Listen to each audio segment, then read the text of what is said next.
ನಮಸ್ಕಾರ, ನ್ಯೂಸ್ ಸಂಗಮಕ್ಕೆ ಸ್ವಾಗತ. ಮೊದಲಿಗೆ ಹೆಡ್ಲೈನ್ಸ್. ಕೊಡಗು ಜಿಲ್ಲೆಯ ಸಿದ್ದಾಪುರ ಆಸ್ಪತ್ರೆಯ ಆವರಣದಲ್ಲಿರುವ ಜನೌಷಧಿ ಕೇಂದ್ರಗಳನ್ನು ಮುಚ್ಚಲು ಮುಂದಾಗಿರುವ ರಾಜ್ಯ ಸರ್ಕಾರದ ವಿರುದ್ಧ ಬಿಜೆಪಿ ಪಕ್ಷದ ವತಿಯಿಂದ ಪ್ರತಿಭಟನೆಯನ್ನ ಮಾಡಿದರು. ಪಾವಗಡ ತಾಲೂಕಿನ ಕೆಂಚಮನಹಳ್ಳಿ ಸಾಸಲಕುಂಟೆ ಗ್ರಾಮದಲ್ಲಿ ಹಲವು ವರ್ಷಗಳಿಂದ ಡಾಂಬರೀಕರಣ ಕಾಣದ ರಸ್ತೆ, ಮೌನ ನಿದ್ರೆಗೆ ಜಾರಿರುವ ಜನಪ್ರತಿನಿಧಿಗಳು. ಕುಂದಾಪುರ ಪುರಸಭೆ ಆವರಣದಲ್ಲಿ ವಿವಿಧ ಬೇಡಿಕೆಗೆ ಆಗ್ರಹಿಸಿ ಪೌರ ಕಾರ್ಮಿಕರು ಪ್ರತಿಭಟನೆಯನ್ನ ಮಾಡಿದರು.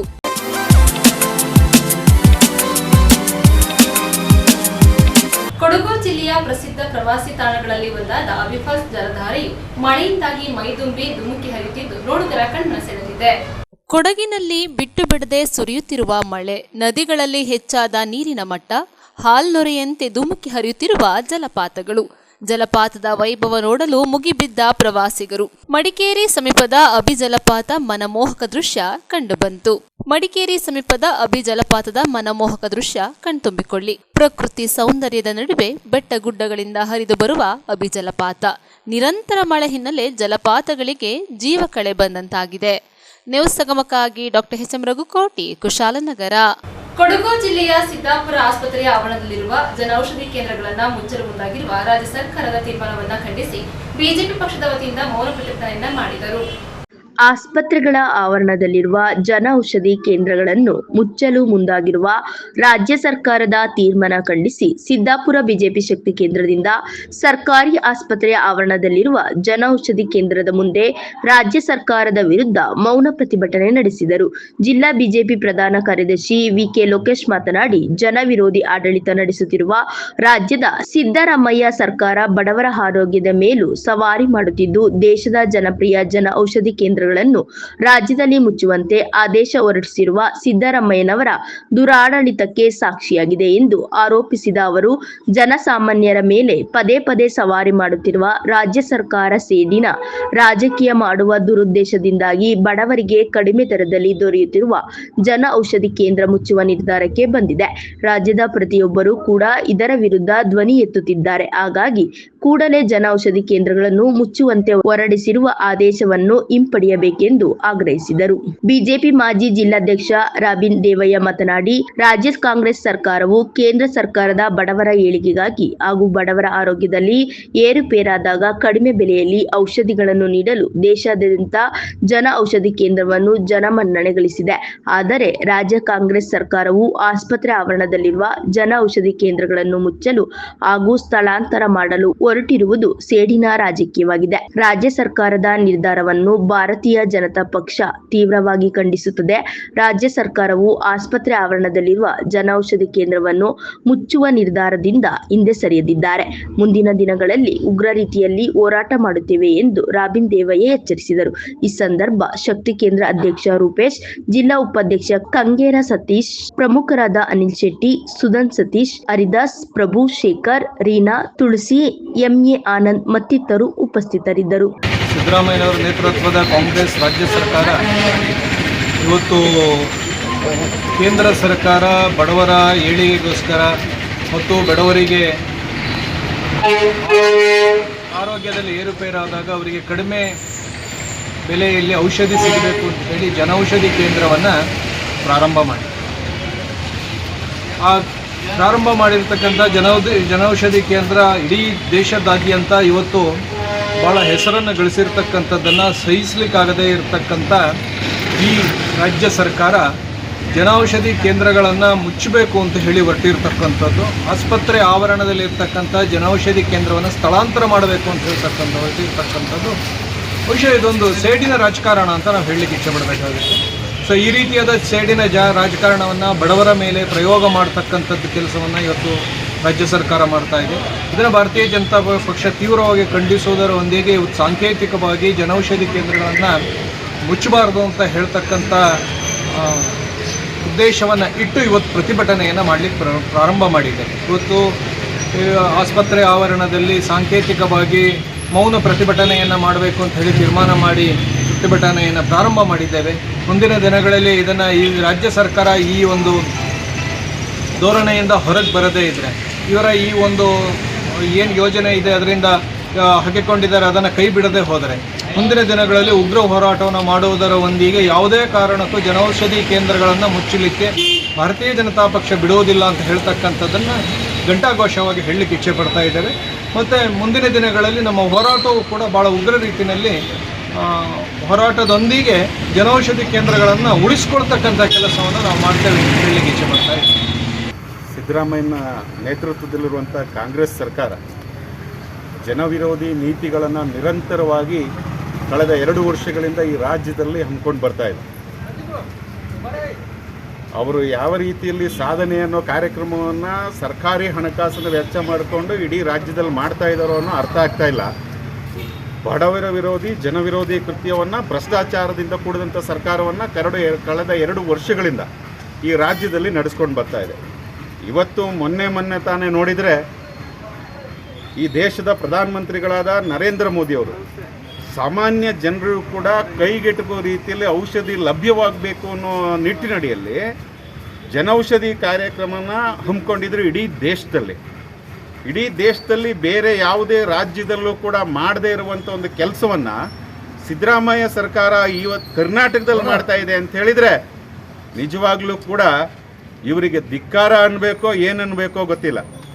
ಈ ಸರ್ಕಾರ ಇವತ್ತು ಜನೌಷಧಿಯ ಮುಖಾಂತರ ಹಲವಾರು ಜನ ಬಡವರಿಗೆ 150ಕ್ಕಿಂತ ಹೆಚ್ಚು ಔಷಧಿಗಳನ್ನು ಕಡಿಮೆ ವೆಚ್ಚದಲ್ಲಿ ಸಾಮಾನ್ಯ ಜನರಿಗೆ ಸದುಪಯೋಗ ಆಗಲಿ ಅಂತ ಹೇಳಿ ನರೇಂದ್ರ ಮೋದಿ ಸರ್ಕಾರ ಮೋದಿಜಿಯವರ ನೇತೃತ್ವದಲ್ಲಿ ಇಡೀ ದೇಶದಲ್ಲಿ ಕಾರ್ಯಕ್ರಮವನ್ನು ರೂಪಿಸಿದ್ರೆ ಇವತ್ತು ಕರ್ನಾಟಕದಲ್ಲಿ ಎಲ್ಲ ಸರ್ಕಾರಿ ಆಸ್ಪತ್ರೆಯಲ್ಲಿರುವಂಥ ಜನೌಷಧಿ ಕೇಂದ್ರಗಳನ್ನು ತೆರವುಗೊಳಿಸಬೇಕು ಅಂತೇಳಿ ಆದೇಶ ಆಗ್ತಾರೆ ಅಂತ ಹೇಳಿದರೆ ಇದು ಬಡವರ ವಿರೋಧಿ ಸರ್ಕಾರ ಅಂತ ಹೇಳಿ. ನ್ಯೂಸ್ ಸಂಗಮಕ್ಕಾಗಿ ಡಾಕ್ಟರ್ ಎಚ್ ಎಂ ಕೋಟಿ, ಕುಶಾಲನಗರ. ಶಿಕ್ಷಣ ಇಲಾಖೆಯಲ್ಲಿ ಮ್ಯಾನೇಜರ್ ಆಗಿ ಕರ್ತವ್ಯ ನಿರ್ವಹಿಸುತ್ತಿದ್ದ ಮಂಜುನಾಥ್ ರವರಿಗೆ ಕೆಆರ್ಪೇಟೆಯಲ್ಲಿ ಬೀಳ್ಕೊಡುಗೆ ಸಮಾರಂಭವನ್ನು ಹಮ್ಮಿಕೊಳ್ಳಲಾಗಿತ್ತು. ಹೊಳೆನರಸೀಪುರ ಸರ್ಕಾರಿ ಪ್ರಥಮ ದರ್ಜೆ ಕಾಲೇಜಿನಲ್ಲಿ ಮ್ಯಾನೇಜರ್ ಆಗಿ ಕರ್ತವ್ಯ ನಿರ್ವಹಿಸುತ್ತಿದ್ದ BA ಮಂಜುನಾಥ್ ಅವರು ವಯೋನಿವೃತ್ತರಾದ ಹಿನ್ನೆಲೆಯಲ್ಲಿ ಕಾಲೇಜಿನ ವತಿಯಿಂದ ಹೃದಯ ಸ್ಪರ್ಶಿಯಾಗಿ ಆನಂದಿಸಿ ಸನ್ಮಾನಿಸಿ ಗೌರವಿಸಿ ಬೀಳ್ಕೊಡಲಾಯಿತು. ಕೆಆರ್ಪೇಟೆ ಪಟ್ಟಣದಲ್ಲಿ ಸರ್ಕಾರಿ ಪ್ರಥಮ ದರ್ಜೆ ಕಾಲೇಜು ಹಾಗೂ ಮಹಿಳಾ ಸರ್ಕಾರಿ ಪ್ರಥಮ ದರ್ಜೆ ಕಾಲೇಜುಗಳಿಗೆ ನಿವೇಶನಗಳನ್ನು ಗುರುತಿಸಿ 2 ಕಾಲೇಜುಗಳು ಸ್ವಂತ ಕಟ್ಟಡ ಹೊಂದಲು ಮಂಜುನಾಥ್ ಅವರ ಪರಿಶ್ರಮ ಅಪಾರವಾಗಿದೆ. ಉತ್ತಮವಾದ ಆಡಳಿತಗಾರರಾಗಿದ್ದ ಮಂಜುನಾಥ್ ಅವರು ಯಾವುದೇ ಕೆಲಸಕ್ಕೆ ಕೈ ಹಾಕಿದರೆ ಆ ಕೆಲಸವನ್ನು ಸಾಧಿಸುವವರೆಗೂ ಕೈ ಬಿಡುವ ಜಾಯಮಾನದವರಲ್ಲ. ಗುಣಮಟ್ಟದ ಶಿಕ್ಷಣದ ಅನುಷ್ಠಾನ ಹಾಗೂ ಕಾಲೇಜು ಶಿಕ್ಷಣ ಇಲಾಖೆಯಿಂದ ದೊರಕಬಹುದಾದ ಎಲ್ಲ ರೀತಿಯ ಸೌಲಭ್ಯಗಳನ್ನು ಬಡ ವಿದ್ಯಾರ್ಥಿಗಳಿಗೆ ಕೊಡಿಸಿಕೊಡುವ ನಿಟ್ಟಿನಲ್ಲಿ ಬದ್ಧತೆಯಿಂದ ಕೆಲಸ ಮಾಡುತ್ತಿದ್ದರು. ಹೊಳೆನರಸೀಪುರ ಸರ್ಕಾರಿ ಕಾಲೇಜಿನಲ್ಲಿ ಕೇವಲ 2 ವರ್ಷಗಳ ಕೆಲಸ ಮಾಡಿದ್ದರೂ ತಮ್ಮ ಛಾಪನ್ನು ಮಂಜಣ್ಣ ಇಲ್ಲಿ ಬಿಟ್ಟು ಹೋಗಿದ್ದಾರೆ ಎಂದು ಸ್ಮರಿಸಿದ ಪ್ರಾಂಶುಪಾಲ ಮೂರ್ತಿ ಮಂಜಣ್ಣ ಅವರ ವಿಶ್ರಾಂತ ಜೀವನವು ಸುಖಮಯವಾಗಿರಲಿ ಎಂದು ಶುಭ ಕೋರಿದರು. ಕಳೆದ 15 ವರ್ಷಗಳಿಂದ ಕಾಲೇಜು ವಾರ್ಷಿಕ ವಿಶೇಷ ಸಂಚಿಕೆಯನ್ನು ಹೊರತರಲಾಗಲಿಲ್ಲ. ಆದರೆ ಈ ಸಾಲಿನಲ್ಲಿ ಮಂಜಣ್ಣ ಅವರ ಮಾರ್ಗದರ್ಶನ ಹಾಗೂ ಹೇಮಾವತಿ ವಾರ್ಷಿಕ ಸಂಚಿಕೆಯ ಸಂಪಾದಕರಾದ ಕನ್ನಡ ಪ್ರಾಧ್ಯಾಪಕಿ ಪೂರ್ಣಿಮಾ ಅವರ ಪರಿಶ್ರಮದ ಫಲವಾಗಿ ಹೇಮಾವತಿ ಸಂಚಿಕೆಯು ವಿಶೇಷವಾಗಿ ಮೂಡಿಬಂದಿದೆ ಎಂದು ಮೂರ್ತಿ ಶ್ಲಾಘಿಸಿದರು. ಹೊಳೆನರಸೀಪುರ ಸರ್ಕಾರಿ ಪ್ರಥಮ ದರ್ಜೆ ಕಾಲೇಜಿನ ವಿಶ್ರಾಂತ ಪ್ರಾಂಶುಪಾಲ ಲಕ್ಷ್ಮಣ್, ಕೆಆರ್ಪೇಟೆ ಸರ್ಕಾರಿ ಪ್ರಥಮ ದರ್ಜೆ ಕಾಲೇಜಿನ ಪ್ರಾಂಶುಪಾಲ ಡಾಕ್ಟರ್ ಜಗದೀಶ್, ಮಹಿಳಾ ಕಾಲೇಜಿನ ವಿಶ್ರಾಂತ ಪ್ರಾಂಶುಪಾಲ ದೇವರಾಜ್, ಗ್ರಂಥಪಾಲಕಿ ಪ್ರಮೋದಿನಿ, ದೈಹಿಕ ಶಿಕ್ಷಣ ನಿರ್ದೇಶಕಿ ಗಾಯತ್ರಮ್ಮ, ಸಹಾಯಕ ಪ್ರಾಧ್ಯಾಪಕರಾದ ಮಂಜುನಾಥ್, ಸರ್ಕಾರಿ ಕಾನೂನು ಕಾಲೇಜಿನ ಪ್ರಾಂಶುಪಾಲರಾದ ಭಾಗ್ಯಲಕ್ಷ್ಮಿ, ರಾಗಿಣಿ, ಹಾಸನದ ಗೃಹ ವಿಜ್ಞಾನ ಕಾಲೇಜಿನ ಪ್ರಾಂಶುಪಾಲರಾದ ಡಾಕ್ಟರ್ ಧನಂಜಯ್, ಉದ್ಯಮಿ ಡಾಕ್ಟರ್ ಬಿ ರಾಜಶೇಖರ್, ಅಕ್ಷಯ್ ಗೌಡ, ಸಿದ್ದಘಟ್ಟ ನಾಗೇಶ್, ಚೌಡನಹಳ್ಳಿ ಹರೇಶ್, ಹೊಸಹೊಳ ಶಂಕರೇಗೌಡ ಸೇರಿದಂತೆ ಮಂಜುನಾಥ್ ಅವರ 100 ಅಭಿಮಾನಿಗಳು ಕಾರ್ಯಕ್ರಮದಲ್ಲಿ ಭಾಗವಹಿಸಿದರು. ಅವರು ಸರ್ವಕಾಲಿಕವಾಗೂ ಕೂಡ ಬೆಳಕಿನಲ್ಲಿ ಇರ್ತಾರೆ. ಹಾಗಾಗಿ ನಾವು ಅವರನ್ನ ಬಹಳ ಆತ್ಮೀಯವಾಗಿ ನಮ್ದು ಏನೇನೋ ಎಲ್ಲ ಕಾರ್ಯಕ್ರಮಗಳು ಬಿಡಿ, ಇವತ್ತು ಅವರಿಗೆ ಸಾಮಾನ್ಯವಾಗಿ ಇವರು ನಿವೃತ್ತಿಯಾಗಿ ಹೋಗ್ತಾ ಇರೋದನ್ನ ಮಾಡ್ತಾ ಇರ್ತಕ್ಕಂಥ ಕಾರ್ಯಕ್ರಮ, ಆದರೂ ಕೇರ್ಪೇಟೆಯಲ್ಲಿ ನಡೆದಿರ್ತಕ್ಕಂಥ ಕಾರ್ಯಕ್ರಮ ಬಹಳ ಅತ್ಯದ್ಭುತವಾಗಿದೆ. ಹಾಗಾಗಿ ಮಾಡಿ ಮಾಡಿ ಕೆಟ್ಟರು ಮನವಿಲ್ಲದೆ, ನೀಡಿ ನೀಡಿ ಕೆಟ್ಟರು ನಿಜವಿಲ್ಲದೆ, ಮಾಡುವ ನೀಡುವ ನಿಜಗುಣವುಳ್ಳಡೆ ಕೂಡಿಕೊಂಬ ನಮ್ಮ ಕೂಡಲ ಸಂಗಮ ದೇವ ಅಂತ ನಾವೆಲ್ಲಿ ಕಾಯಕ ನಿಷ್ಠೆಯನ್ನು ಇಟ್ಕೊಂಡು ಮಾಡ್ತೀವೋ ಅಲ್ಲಿ ಭಗವಂತನ ನಾವೆಲ್ಲೂ ಕಾಣಬೇಕಾಗಿಲ್ಲ. ಅವರ ಸೇವೆಯಲ್ಲಿ ಅವರು ಭಗವಂತನ ಕಾಣಿದ್ದಾರೆ ಅಂತ ಹೇಳಿ ಅವರ ನಿವೃತ್ತಿಯ ಬದುಕು ಬಹಳ ಚೆನ್ನಾಗಿರಲಿ ಅಂತ ಆಶಿಸ್ತಾ ನನ್ನ 2 ಮಾತು ಮುಗಿಸ್ತೇನೆ. ಜೆ ಡಿ ಅವರು ಭಾಳ ಬ್ಯುಸಿ. ಅವರು ನ್ಯಾಕ್ ಕಮಿಟಿ ಮೆಂಬರ್ ಆಗಿ ಆನ್ಲೈನ್ ಇನ್ಸ್ಪೆಕ್ಷನ್ಗಳಲ್ಲಿ ಇರೋದ್ರಿಂದ ಹಾಸನ ನಮ್ಗೆ ಕಳಿಸಿದ್ರು. ನಿನ್ನೆ ಯಾವುದೋ ಕೋರ್ಟ್ ಕೇಸಿತ್ತು, ಬೆಂಗಳೂರಿಗೆ ಹೋಗಿದ್ದು. ಇವತ್ತು ನಿನ್ನೆ ಮೊನ್ನೆದೆಲ್ಲ ಕ್ಲಿಯರ್ ಮಾಡಬೇಕು, ಆಫೀಸಲ್ಲೇ ಇರಬೇಕು ಅಂತ ನಾನು ಅಂದ್ಕೊಂಡೆ. ಆಮೇಲೆ ಮಂಜಣ್ಣವ್ರ ಕಾರ್ಯಕ್ರಮ ಏನು ಮಾಡೋದು ಅನ್ನೋ ಯೋಚನೆಯಲ್ಲಿ ನಿನ್ನೆ ಬೆಂಗಳೂರಿಂದ ಬಂದಾಗ ಜೆ ಡಿ ಅವ್ರಿಗೆ ಭೇಟಿಯಾದೆ. ಸರ್ ನಾಳೆ ಒಳನರಸೀಪುರದಲ್ಲಿ ಕಾರ್ಯಕ್ರಮ ಆಯಿತು, ನಂದೇನು ಅಂದರೆ ಅವರು ಹೋದರೆ ಅವ್ರ ಜೊತೆ ನಾನು ಬಂದ್ಬಿಡ್ಬೋದು ಅಂತ. ಅವ್ರಿಗೆ ಇವತ್ತೂ ಕೂಡ ಮೀಟಿಂಗ್ ರಿವ್ಯೂ. ಆಮೇಲೆ ಸರ್ ಇನ್ಯಾರು ಸರ್ ಅಂದರೆ ಸರ್, ಆಮೇಲೆ ನೀವು ಹೋಗ್ತೀರಾ ಅಂತ ಹೇಳಿದ್ರು. ಸರ್ ನೀವು ಬಂದರೆ ನಿಮ್ಮ ಜೊತೆ, ಇಲ್ಲಾಂದರೆ ರಜಾ ಹಾಕೊಂಡು ಹೋಗ್ತೀನಿ ಅಂದೆ ನಾನು. ಇಲ್ಲ ನೀವೇನು ಮಾಡಿ ಅಂದರೆ ಬನ್ನಿ ಆಫೀಸ್ಗೆ, ಒಂದು ಅರ್ಧ ಗಂಟೆ ಮುಕ್ಕಾಲು ಗಂಟೆ ಇದ್ದು ನೀವು ಜೆ ಡಿ ಆಫೀಸ್ ಪರವಾಗಿ ನನ್ನ ಪರವಾಗಿ ಹೋಗಿ ಅಂತ ಹೇಳಿದ್ರು. ಇವರು ಜಂಟಿ ನಿರ್ದೇಶಕರು, ಇವ್ರ ಪರಿಚಯ ಆಗೇ ಇಲ್ಲ. 10ನೇ ತಾರೀಕು ಕಾರ್ಯಕ್ರಮದಲ್ಲಿ ಭೇಟಿಯಾಗಿದ್ದಾರೆ. ಅವತ್ತಿನ ಕಾರ್ಯಕ್ರಮ ನೋಡಿದ್ದಾರೆ. ಜೆ ಡಿ ಅವರು ವಿಶ್ವಾಸದಲ್ಲಿ ತಮ್ಮ ಕಚೇರಿಯ ಪ್ರತಿನಿಧಿಯನ್ನು ಒಬ್ಬರು ಒಂದು ಬೀಳ್ಕೊಡುಗೆ ಕಾರ್ಯಕ್ರಮಕ್ಕೆ ಕಳಿಸ್ಕೊಡೋದು ಭಾಳ ರೇರ್, ಅಪರೂಪದ ವಿಚಾರ. ಅಂದರೆ ಅವರು ಭೇಟಿಯಾಗೇ ಇಲ್ಲ ನಿಜ, ಆದರೆ ತಿಳ್ಕೊಂಡಿಲ್ಲ ಅಂತ ಹೇಳೋಕ್ಕಾಗೋದಿಲ್ಲ. ಅವ್ರ ಬಗ್ಗೆ ತಿಳ್ಕೊಂಡಿರ್ತಾರೆ, ಇವ್ರ ಬಗ್ಗೆ ಮಾತಾಡೋದನ್ನ ಕೇಳಿಸ್ಕೊಂಡಿರ್ತಾರೆ. ಸೊ ಒಬ್ಬ ವ್ಯಕ್ತಿಯ ಮಹತ್ವ ಅಥವಾ ಪ್ರಾಮುಖ್ಯತೆ ಇದೊಂದು ಉದಾಹರಣೆ ಮೂಲಕ ನಿಮಗೆ ಹೇಳಕ್ಕೆ ಇಷ್ಟಪಡ್ತೀನಿ. ನಾನು ನಿಮ್ಮನ್ನ ಸರ್ವದಕ್ಕಾಗ್ತಾ ಇಲ್ಲ, ಅಣ್ಣ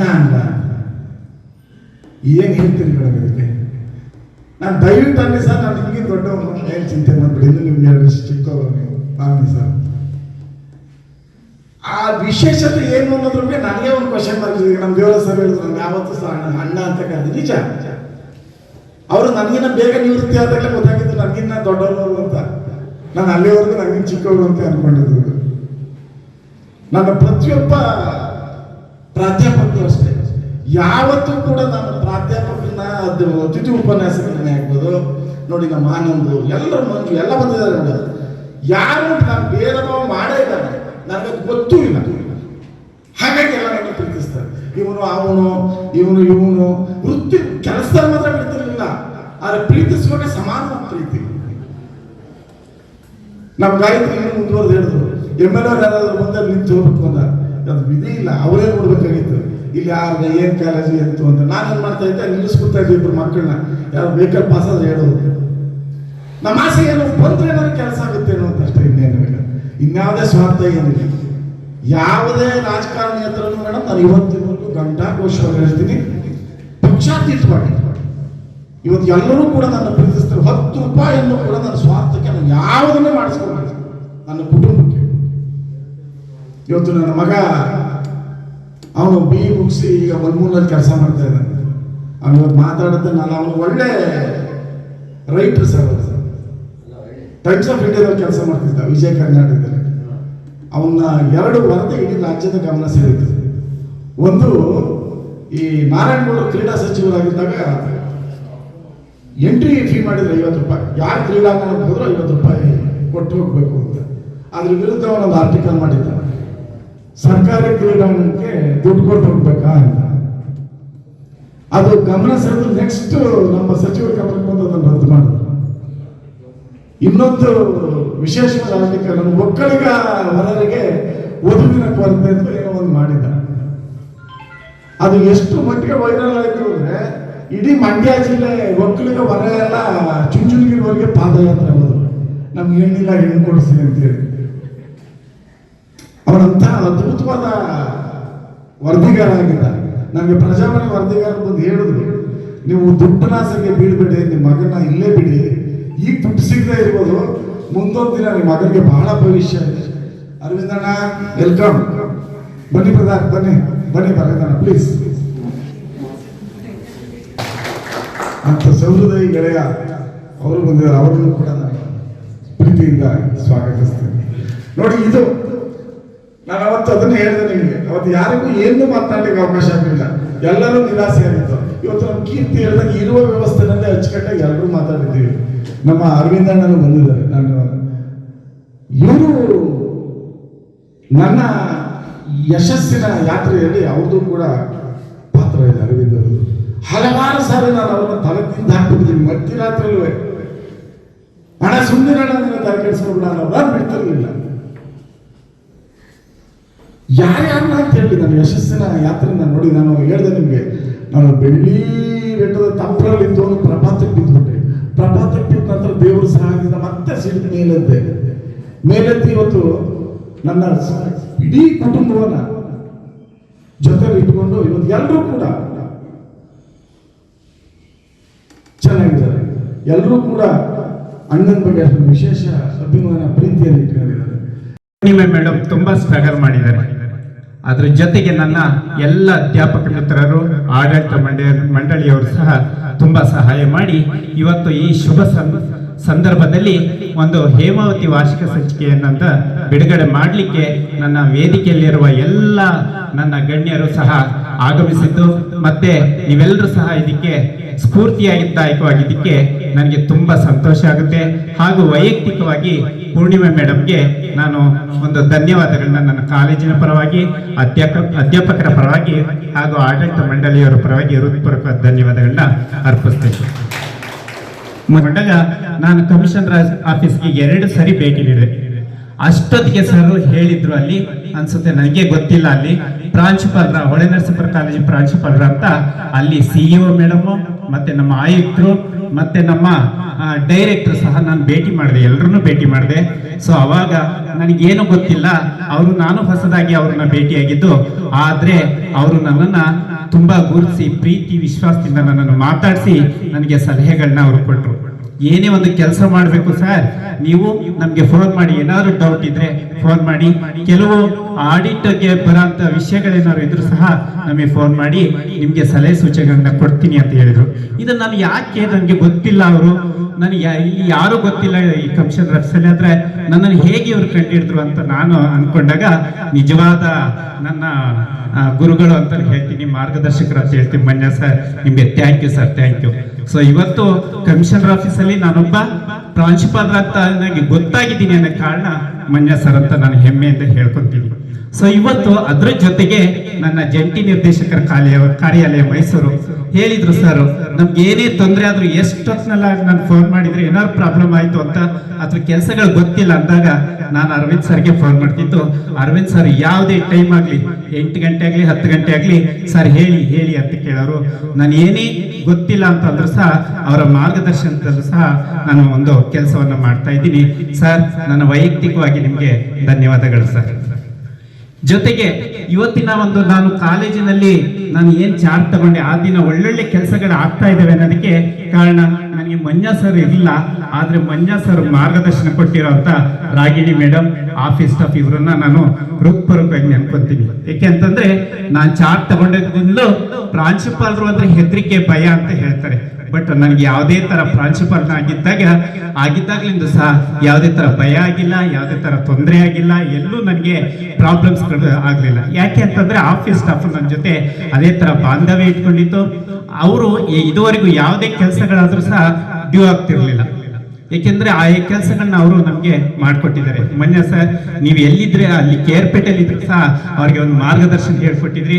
ಅವರನ್ನ ನಾನು ನೆನ್ಕೋಬೇಕಾಗುತ್ತೆ, ಯಾರು ನಮ್ಮ ರಾಗಿಣಿ ಮೇಡಮ್ ಮತ್ತೆ ನಮ್ಮ ನಾಗರಿಕ ಮೇಡಮ್ ಮತ್ತೆ ಇನ್ನೋರ್ವ ಇಬ್ಬರು ST ಆಗಿ ನಮ್ಮ ಜೀವನ್ ಸರ್ ಮತ್ತೆ ಸೂಪರ್ಡೆಂಟ್ ಆಗಿ ಬಂದಿರೋಂತ ನಮ್ಮ ಜನಾರ್ದನ್ ಸರ್. ಸರ್ ನಿಜವಾಗ್ಲೂ ಜನಾರ್ದನ್ ಸರ್ ನಾನು ಅರ್ಥ ಕೆಲಸ ಮಾಡೋ ಸಿಕ್ಕಿದ್ದಾರೆ ಅಂದ್ರೆ ನನ್ನ ಅದೃಷ್ಟ ಅಂತ ನಾನಾದ್ರೂ ಭಾವಿಸ್ತೀನಿ. ಹಾಗಾಗಿ ನನಗೆ ನೀವು ಯಾವ ರೀತಿ ಮಾರ್ಗದರ್ಶನ ಕೊಟ್ಟಿರ್ತೀರಿ ಸರ್, ಹೇಳಿದ್ರೆ ನನಗೆ ಮುಂದೆ ನಾನು ನಿಮ್ಗೆ ಇದೇ ರೀತಿ ಸಹಾಯ ಮಾಡ್ತೀನಿ ಅಂತ ಹೇಳಿದ್ರಿ. ಸೊ ಸಹಾಯನ ನಾನು ಯಾವಾಗ್ಲೂ ಅಪೇಕ್ಷಿಸ್ತಿರ್ತೀನಿ ಸರ್. ನಿಮ್ಮ ಮಾರ್ಗದರ್ಶನ ಯಾವಾಗ್ಲೂ ಇರಲಿ ಅಂತ ನಾನು ಕೇಳ್ಕೊಂತೀನಿ. CM ಕಾನ್ಸ್ಟಿಟ್ಯೂನ್ಸಿಯಲ್ಲಿ ವರ್ಕ್ ಮಾಡ್ತಾ ಇದ್ದೆ. ಅಲ್ಲಿ ಎಷ್ಟು ವೇಗವಾಗಿ ಕೆಲಸಗಳಾಗ್ತಿತ್ತೋ ಅದಕ್ಕಿಂತಲೂ ಜಾಸ್ತಿ ವೇಗವಾಗಿ KRPT ಕೆಲಸಗಳಾಯ್ತು. ಅದಕ್ಕೆ ಮುಖ್ಯವಾದ ಕಾರಣ ಅಂತ ಹೇಳಿದ್ರೆ ಮಂಜಣ್ಣವರು. ನಾವು ಕಾಲೇಜನ್ನು ಅಭಿವೃದ್ಧಿ ಮಾಡಬೇಕಂತ ಒಂದು ವಿಚಾರ ಯಾವಾಗ ಮಂಜಣ್ಣವ್ರ ಕಿವಿಗೆ ಬಿತ್ತೋ ಅವಿರತವಾಗಿ ನಮ್ಮ ಜೊತೆ ನಿಂತ್ಕೊಂಡ್ರು. ನನಗೆ ಬಹಳ ಆಶ್ಚರ್ಯ ಆಯಿತು. ಮಂಜಣ್ಣವರು ಈ ಒಂದು ರಿಟೈರ್ಮೆಂಟ್ ಹತ್ತಿರ ಇರತಕ್ಕಂಥ ಒಂದು ಸಮಯದಲ್ಲಿ ಈಗಾಗಲೇ ಡಾಕ್ಟರ್ ಜಯಕೀರ್ತಿ ಅವರು ಹೇಳಿದಾಗೆ ಅವರ ಅಕೌಂಟಲ್ಲಿ ಸುಮಾರು ಹೆಚ್ಚು ಕಡಿಮೆ ಒಂದು 6 ತಿಂಗಳ ಲೀವ್ ಹಾಕ್ಕೊಂಡು ಆರಾಮಾಗಿರ್ಬೋದಾಗಿತ್ತು. ಬಟ್ ಅವರು ಒಂದು ದಿವಸವೂ ಕೂಡ ಲೀವನ್ನು ಹಾಕದೆ ಕಾಲೇಜಿನ ಒಂದು ಕಾಳಜಿಯಿಂದ ಪ್ರತಿ ದಿವಸವೂ ಕಾಲೇಜಿಗೆ ಬಂದು ಕಾಲೇಜಿಗೆ ಏನು ಅಭಿವೃದ್ಧಿ ಕಾರ್ಯಗಳಾಗಬೇಕು ಆ ಕಾರ್ಯಗಳನ್ನು ಎಷ್ಟು ಚೆನ್ನಾಗಿ ಮಾಡಿಕೊಡ್ತಾ ಇದ್ರು ಅಂತ ಹೇಳಿದರೆ ನನಗಂತೂ ಭಾಳ ಖುಷಿಯಾಯಿತು. ನಮ್ಮ ಜೊತೆಯಲ್ಲಿ ಅನೇಕ ಬಾರಿ ರಾತ್ರಿ 11:30, 12 ಗಂಟೆವರೆಗೂ ಕೂಡ ಅಣ್ಣ ನಮ್ಮ ಜೊತೆಯಲ್ಲಿದ್ದು ಈ ಒಂದು ಕಾಲೇಜಿನ ಕಾರ್ಯಗಳನ್ನು ಮಾಡಿರ್ತಕ್ಕಂಥದ್ದು ನನ್ನ ಒಂದು ಅಲ್ಪಾವಧಿಯಲ್ಲಿ ನಾನು ನೋಡಿರ್ತಕ್ಕಂಥದ್ದು. ಆಮೇಲೆ ಈಗಾಗಲೇ ತಮಗೆ ಮಾಹಿತಿ ಇರುವ ಹಾಗೆ KR ಪೇಟೆಯ 2 ಕಾಲೇಜುಗಳು, ವುಮೆನ್ಸ್ ಕಾಲೇಜ್ ಇರ್ಬೋದು ಅಥವಾ ಕೋ ಎಜುಕೇಷನ್ ಕಾಲೇಜ್ ಇರ್ಬೋದು, ಈ 2 ಕಾಲೇಜುಗಳ ಸ್ಥಾಪನೆ ಮತ್ತು ಆ ಒಂದು ಕಾಲೇಜುಗಳ ಒಂದು ಬೆಳವಣಿಗೆ ಆಗೋದಕ್ಕೆ ಮುಖ್ಯವಾದ ಕಾರಣಕರ್ತರು ಅಂತ ಹೇಳಿದ್ರೆ ಮಂಜಣ್ಣ ಅವರು. ಸೊ ಹಾಗಾಗಿ ಮಾತಾಡೋದಕ್ಕೆ ತುಂಬ ಇದೆ. ಈಗಾಗಲೇ ಅಧ್ಯಾಪಕರು ಸಮಯದ ಒಂದು ನಿಗದಿ ಅಂಥೇಳಿ ಬೇರೆ ಅಧ್ಯಾಪಕರಿಗೆ ಹೇಳಿರ್ತಕ್ಕಂಥದ್ದು ಉಂಟು. ಆಮೇಲೆ ಈಗಾಗಲೇ ನೀಲಕಂಠ ಸರ್ ಅವರು ತಮಗೆ ಇದರ ಬಗ್ಗೆ ಸಾಕಷ್ಟು ವಿಚಾರಗಳನ್ನು ಹೇಳಿದ್ದಾರೆ. ಬಟ್ ನನಗೆ ಒಂದು ಕೊರತೆ ಕಾಡ್ತಾ ಇತ್ತು, ಅಣ್ಣ ನೀವು ಇಲ್ಲಿಂದ ಹೊರಟೋದ್ರೆ ನಾನು ಏನಾದರೂ ಬೇಕಾದರೆ ಯಾರನ್ನ ಕೇಳೋಣ ಅಂತ. ನನಗೆ ಭಾಳ ದುಃಖ ಆಯಿತು. ಆಮೇಲೆ ಮಂಜಣ್ಣ ಹೇಳಿದ್ರು, ಏನಿಲ್ಲ ನಾನು ಮತ್ತೆ ಬರ್ತೀನಿ ಕಾಲೇಜ್ಗೆ, ನಿಮ್ಮ ಜೊತೆಯಲ್ಲಿ ಇರ್ತೀನಿ ಅಂತ ಒಂದು ಆಶ್ವಾಸನೆ ಕೊಟ್ಟಿದ್ದಾರೆ. ಆ ಒಂದು ಆಶ್ವಾಸನೆಯ ಜೊತೆಯಲ್ಲಿ ಇವತ್ತು ನಾವೆಲ್ಲ ಇದ್ದೀವಿ. ಅಣ್ಣ ಯಾವತ್ತೂ ಕೂಡ ಕಾಲೇಜು ನಿಮ್ಮನ್ನು ಎದುರು ನೋಡ್ತಾ ಇರ್ತದೆ. ಸೊ ದಯವಿಟ್ಟು ಕಾಲೇಜಿಗೆ ಸದಾ ತಮ್ಮ ಒಂದು ಸೇವೆ ಸಿಗಬೇಕು ಅಂತ ಆಶಿಸ್ತಾ ಈ ಒಂದು ಸಂದರ್ಭದಲ್ಲಿ ನಿವೃತ್ತಿ ಆಗ್ತಾ ಇರ್ತಕ್ಕಂಥ ಒಂದು ಸಂದರ್ಭದಲ್ಲಿ ಭಗವಂತ ಅವರಿಗೆ ಆಯುಷ್ಯ ಆರೋಗ್ಯವನ್ನು ಕೊಟ್ಟು ಎಲ್ಲ ರೀತಿಯಿಂದ ಕಾಪಾಡಲಿ ಅಂತೇಳಿ ಆ ಭಗವಂತನಲ್ಲಿ ನಾವು ಪ್ರಾರ್ಥನೆ ಮಾಡ್ತೀವಿ. ನ್ಯೂಸ್ ಸಂಗಮಕ್ಕಾಗಿ ಡಾಕ್ಟರ್ KR ನೀಲಕಂಠ, KR ಪೇಟೆ.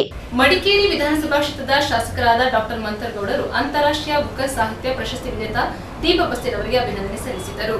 ಕೊಡಗಿನ ಹೆಮ್ಮೆಯ ಪುತ್ರಿ, ಅಂತಾರಾಷ್ಟ್ರೀಯ ಬೂಕರ್ ಸಾಹಿತ್ಯ ಪ್ರಶಸ್ತಿ ವಿಜೇತೆ ದೀಪಾ ಬಸ್ತಿ ಭೇಟಿ ಮಾಡಿ ಅಭಿನಂದನೆ ಸಲ್ಲಿಸಿದ ಶಾಸಕ ಡಾಕ್ಟರ್ ಮಂಥರ್ಗೌಡ. ಬಾನು ಮುಸ್ತಫಾರವರ ಕನ್ನಡದ ಎದೆಯ ಅಣತೆ ಎಂಬ ಕೃತಿಯನ್ನು ಆರ್ಟ್ ಲ್ಯಾಂಪ್ ಎಂಬ ಹೆಸರಿನ ಮೂಲಕ ಇಂಗ್ಲಿಷ್ಗೆ ಅನುವಾದಿಸಿ ಪ್ರತಿಷ್ಠಿತ ಅಂತಾರಾಷ್ಟ್ರೀಯ ಬೂಕರ್ ಸಾಹಿತ್ಯ ಪ್ರಶಸ್ತಿ ಪುರಸ್ಕಾರರಾಗಿರುವ ನಮ್ಮ ಕೊಡಗಿನ ಹೆಮ್ಮೆಯ ಸುಪುತ್ರಿ ದೀಪಾ ಬಸ್ತಿ ಅವರನ್ನು ಮಡಿಕೇರಿಯ ನಿವಾಸದಲ್ಲಿ ಶಾಸಕ ಡಾಕ್ಟರ್ ಮಂಥರ್ಗೌಡರವರು ಭೇಟಿ ಮಾಡಿ ಅಭಿನಂದನೆಗಳನ್ನು ಸಲ್ಲಿಸಿ ಸನ್ಮಾನಿಸಿದರು.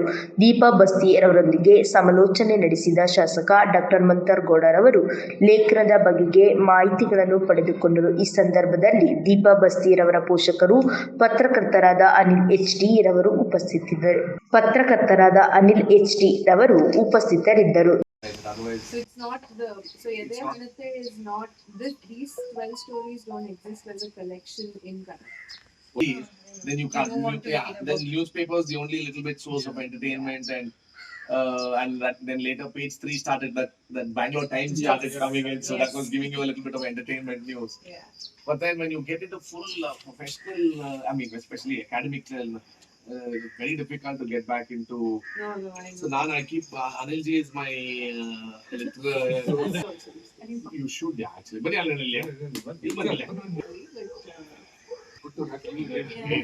listen, she's He doesn't care. she's the one who brought us here, so hoping you can reach higher awards and achievements and showcase local literature and Kodagina Gaurama is actually a great this one as well. Yeah. We did one, my grand aunts, we did one postal. News ಸಂಗಮಕ್ಕಾಗಿ HM Raghukoti, Kushalanagar. Somapete ತಾಲೂಕಿನ ನೇರುಗಳಲೆಯಲ್ಲಿ ಹಮ್ಮಿಕೊಂಡಿದ್ದ ಮಕ್ಕಳ ಬೇಸಿಗೆ ಶಿಬಿರ ಮುಕ್ತಾಯ ಸಮಾರಂಭವು ಅರ್ಥಪೂರ್ಣವಾಗಿ ನಡೆಯಿತು. ಕೊಡಗು ಜಿಲ್ಲೆಯ ಸೋಮರ್ಪೇಟೆ ತಾಲೂಕಿನ ನೇರುಗಳಲೆ ಗ್ರಾಮ ಪಂಚಾಯಿತಿ ಅರಿವು ಕೇಂದ್ರ ಮತ್ತು ಡಿಜಿಟಲ್ ಗ್ರಂಥಾಲಯದಿಂದ ಗ್ರಾಮೀಣ ಮಕ್ಕಳಿಗೆ ಓದುವ ಬರೆಯುವ ಹವ್ಯಾಸವನ್ನು ಹೆಚ್ಚಿಸುವ ಉದ್ದೇಶದಿಂದ ಕಮಲ್ ಕಾಲಿಕಾ ಬೇಸಿಗೆ ಶಿಬಿರವನ್ನು ಕಳೆದ 15 ದಿನ ಹಮ್ಮಿಕೊಂಡಿದ್ದು, ಶಿಬಿರವು ಬಹಳ ಅಚ್ಚುಕಟ್ಟಾಗಿ ನೆರವೇರಿದ್ದು ಇಂದು ಸಮಾರೋಪ ಸಮಾರಂಭ ಕಾರ್ಯಕ್ರಮ ನಡೆಸಲಾಯಿತು. ಈ ಕಾರ್ಯಕ್ರಮದಲ್ಲಿ ಗ್ರಾಮ ಪಂಚಾಯಿತಿ ಅಧ್ಯಕ್ಷರು ವಿನೋದ್ ಕುಮಾರ್, ಉಪಾಧ್ಯಕ್ಷರಾದ ಜಲದಿನೇಶ್, ಪಂಚಾಯಿತಿ ಅಭಿವೃದ್ಧಿ ಅಧಿಕಾರಿಯಾದ ವಿನೋದ್, ಸದಸ್ಯರಾದ ಪುಷ್ಪಾ, ಪ್ರಕಾಶ್, ಅಶ್ವಿನಿ, ಸಂಭ್ರಮ್ ಹಾಗೂ ಸಂಪನ್ಮೂಲ ವ್ಯಕ್ತಿಗಳಾಗಿ ಆಗಮಿಸಿರುವ ರಾಣಿ ರವೀಂದ್ರ ಮತ್ತು ಕುಮಾರಿ ಹಾಗೂ ವಿಶೇಷ ಅತಿಥಿಗಳಾಗಿ ಆಗಮಿಸಿರುವ ನಾವು ಪ್ರತಿಷ್ಠಾನ ಸಂಸ್ಥೆಯ ಸಂಸ್ಥಾಪಕರಾದ ಸಮನ್ ಗೌತಮ್ ಆಗಮಿಸಿದರು. ಹಾಗೆಯೇ ಮುಖ್ಯ ಕಾರಣಕರ್ತರಾದ ಬೇಸಿಗೆ ಶಿಬಿರ ಕಾರ್ಯಕ್ರಮದ ಮಕ್ಕಳು ಮತ್ತು ಪೋಷಕರು ಹಾಗೂ ಗ್ರಂಥಾಲಯ ಮೇಲ್ವಿಚಾರಕರು ಪದ್ಮಾವತಿ ಹಾಜರಾಗಿದ್ದರು. ಮಕ್ಕಳಿಗೆ ಬೇಸಿಗೆ ಶಿಬಿರದಲ್ಲಿ ವಿವಿಧ ರೀತಿಯ ಸ್ಪರ್ಧೆಗಳನ್ನು ನಡೆಸಲಾಯಿತು. ಅದರ ಬಹುಮಾನಗಳನ್ನು ನೀಡಿ ಪ್ರೋತ್ಸಾಹಿಸಲಾಯಿತು. ಭಾಗವಹಿಸಿದ ಎಲ್ಲ ಮಕ್ಕಳಿಗೆ ಸರ್ಟಿಫಿಕೇಟ್ ಮತ್ತು ನೆನಪಿನ ಕಾಣಿಕೆ ನೀಡಿ ಗೌರವಿಸಲಾಯಿತು.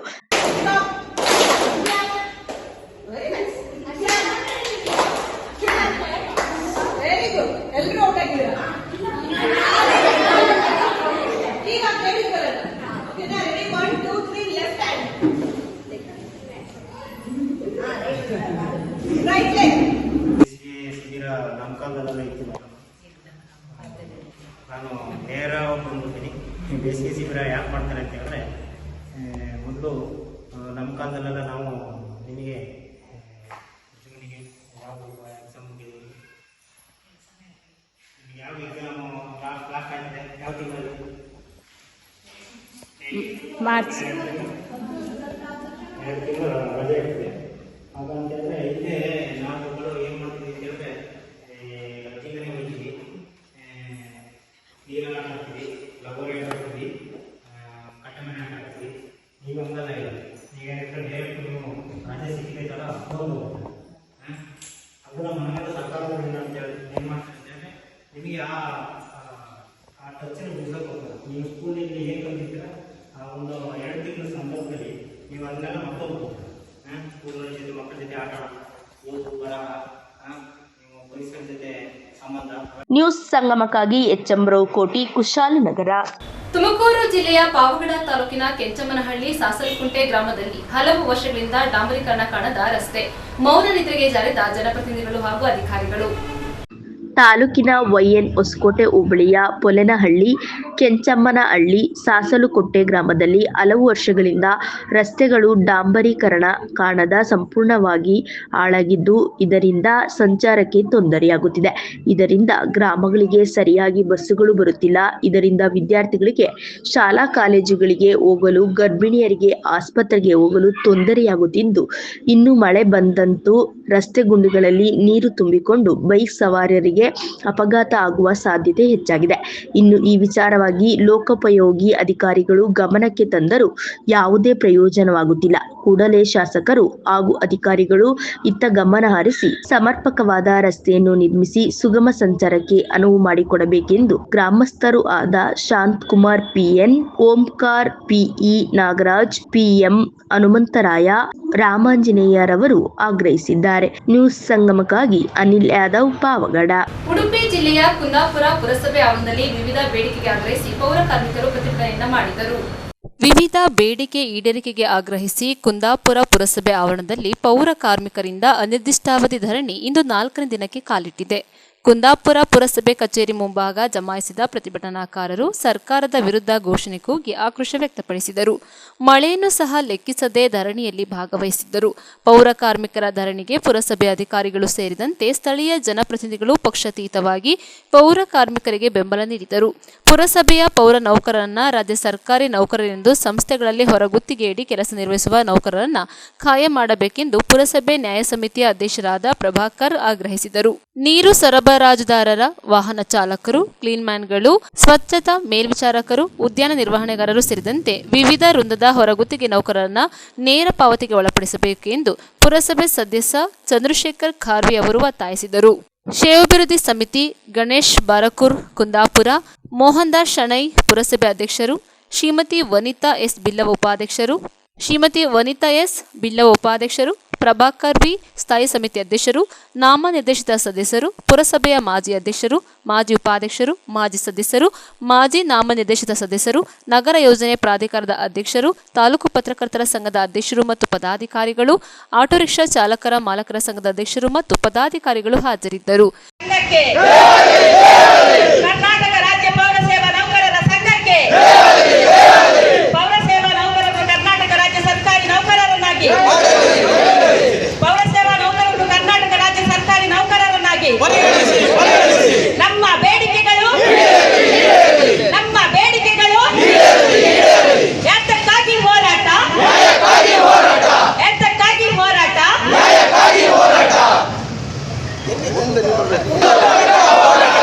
ಎಲ್ಲಿ ತನಕ ಹೋರಾಟ,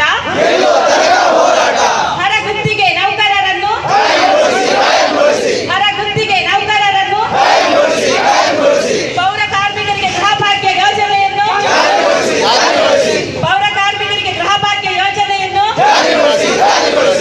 ಕಿರಿಯ ಅಭಿಯಂತರಾಗಿ ಕೆಲಸ ನಿರ್ವಹಿಸ್ತಿದ್ದೇನೆ.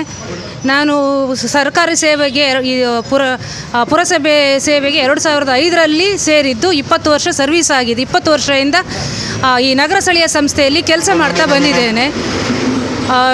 ಏನಂದರೆ ಈಗ ಒಂದು ಮನುಷ್ಯನಿಗೆ ಹುಟ್ಟಿನಿಂದ ಸಾವಿನವರೆಗೂ ಬೇಕಾಗುವುದು ಪುರಸಭೆ. ಯಾಕೆಂದರೆ ಒಂದು ಮಗು ಹುಟ್ಟಿದಾಗ ಮೊದಲು ಬೇಕಾಗೋದು ಜನನಪತ್ರಕ್ಕೂ ಪುರಸಭೆಗೆ ಬರ್ತಾರೆ. ಕೊನೆಗೆ ಅವನ ಅಂತಿಮ ಯಾತ್ರೆ ಅವನ ಮರಣದ ನಂತರ ಮರಣದ ಪ್ರಮಾಣ ಪತ್ರಕ್ಕೂ ಅವನು ಪುರಸಭೆಗೆ ಬರ್ತಾನೆ. ಸೊ ಆದಿಯಿಂದ ಅಂತ್ಯದವರೆಗೆ ಎಲ್ಲರೂ ಪುರಸಭೆ ಅಂದರೆ ಈ ನಗರ ಸ್ಥಳೀಯ ಸಂಸ್ಥೆಯನ್ನು ಅವಲಂಬಿಸಿರುತ್ತಾರೆ. ಈಗ ಹುಟ್ಟಿನಿಂದ ಸಾವಿನ ಮಧ್ಯದ ಎಲ್ಲ ವ್ಯವಸ್ಥೆಗಳು ಅಂದರೆ ಅವರಿಗೆ ಬೇಕಾಗೋದು ಮೂಲಭೂತ ಸೌಕರ್ಯ ಏನು, ಕುಡಿಯುವ ನೀರಿನ ನಂತರ ಅವರು ಉಪಯೋಗಿಸಿ ಎಸೆದಿದ್ದು ಯಾವುದು, ತ್ಯಾಜ್ಯ.